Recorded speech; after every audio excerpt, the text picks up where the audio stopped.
English को लेकर क्या एक रणनीति होनी चाहिए। तो पहली बात तो ये कि पेपर 4 जो है ना बहुत ज्यादा इंपॉर्टेंट है। ये बात आप कम से कम भी कोई 1000 बार 100 अलग अलग प्रकार के लोगों से सुन चुके होंगे।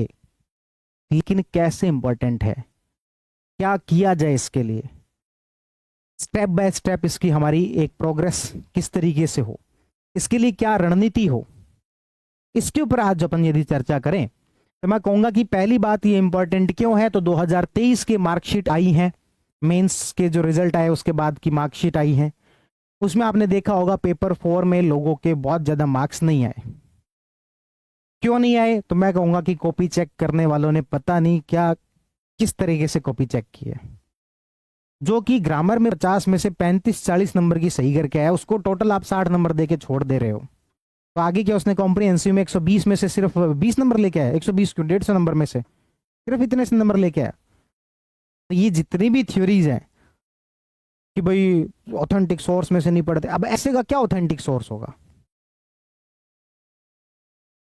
तो ये जो है ना ऑथेंटिक सोर्स में से नहीं पढ़ते, किताबें पढ़नी चाहिए फलाना डिमकाना, इन थ्योरीज में कोई दम नहीं है। यही जब इस बार मार्क्स आएंगे, ये मार्किंग पे डिपेंड करता है। ये आरपीएससी में नया फिनोमिना है, यूपीएससी वालों के लिए फिनोमिना नया है ही नहीं। वहां पर एक बार ऑप्शनल के अंदर 300 नंबर देंगे, दूसरी बार 220 पर रखेंगे, कोई लॉजिक नहीं होता उसका। अगली बार उसी व्यक्ति के वापस 300 भी आ जाएंगे। सीधे सीधे डिपेंड करता है कि मार्किंग जो है कैसी हुई है, कॉपी चेकिंग कैसी हुई है, टफ हुई है फिर किस प्रकार की हुई है। तो यहाँ पर बिल्कुल क्लियरली दिख रहा है कि टफ कॉपी चेकिंग हुई थी। आप अपने आप को डिमोटिवेट मत करो, क्या मैं 60 नंबर के लायक भी नहीं हूं। अरे भाई आप ही के इसी व्यक्ति ने, जिसके इस बार 60-65 आए हैं, इसी व्यक्ति ने पिछली बार जब मेंस दिया तो 100 नंबर आए थे, उसी के आए थे। इस बार उसका नॉलेज को कम तो हो नहीं गया। कॉपी चेकिंग टफ हुई है। ये ऐसी चीज़ों को बहुत ज़्यादा कि भाई हम ऑथेंटिक और हम जो वो कि वो उन किताबों को पढ़ना चाहिए और हमें जो मुंशी प्रेमचंद लेके बैठ जाओ और उससे आपकी लेखन शैली इंप्रूव हो जाएगी, ये इन सब बातों में कोई दम नहीं है, प्रैक्टिकल नहीं है। 3 महीने में सारी चीज़ें नहीं पढ़ी जा सकती। और जिसने पहले भी पढ़ रखा था, मान लो कि इसकी हिंदी बहुत अच्छी भी है, किसी की हिंदी में पहले 130 नंबर भी आए हैं, उसको भी 80 पर लाके पटक दिया होगा। ठीक है ना। तो ओवरऑल बहुत सारी चीजें डिपेंड करती है जिस बार एग्जाम हो रहा है उस बार कैसा एग्जाम का नेचर था, कॉपी चेकिंग का नेचर कैसा था, उन सारी चीजों पे डिपेंड करता है। इसलिए खुद को डिमोटिवेट ना करें। यदि किसी के पिछली बार को 65 नंबर आए होंगे तो ऐसा नहीं है कि आपको इस बार भी कोई 65-70 के आसपास ही रहोगे। बस हाँ, हम अपनी तरफ से कोशिश करें कि और ज्यादा इंप्रूवमेंट कैसे किया जा सकता है। यदि एवरेज नंबर 80 थे, यदि टॉपर के 80 नंबर आए हैं, तो मैं ये नहीं कह रहा कि आप 130 ले आओ, लेकिन जो टॉपर के आए हैं वो आपके भी तो आ सकते थे। टॉपर के 130 से 80 हो गए, वो बात ठीक है, लेकिन आपके 130 से 60 कैसे हो गए? यहां पर गड़बड़ है। यानी कि हमें जो उस पर्टिकुलर पेपर के अंदर जो टॉपर्स के स्कोर आ रहे हैं, हमें वो ट्राई करना है। अब वो स्कोर कितना है उससे फर्क नहीं पड़ता। 2018 वाला जो एग्जाम था उसमें 400 प्लस कई लोगों के नंबर आए थे, इस बार टॉपर के ही नहीं होंगे 400। तो क्या इस बार के जो भी लोग तैयारी कर रहे हैं वो 2018 वाले हर एक विद्यार्थी से क्या बहुत पिछड़े हुए हैं? नहीं, ऐसा कुछ भी नहीं है। सिर्फ और सिर्फ डिपेंड करता है कॉपी चेकिंग कैसी हो रही है उसके ऊपर। इसलिए इन सब चीजों से खुद को डिमोटिवेट नहीं करना है। हाँ, बस हमें ये जरूर प्रयास करना है कि हम टॉपर के बराबर कैसे नंबर लेके आए।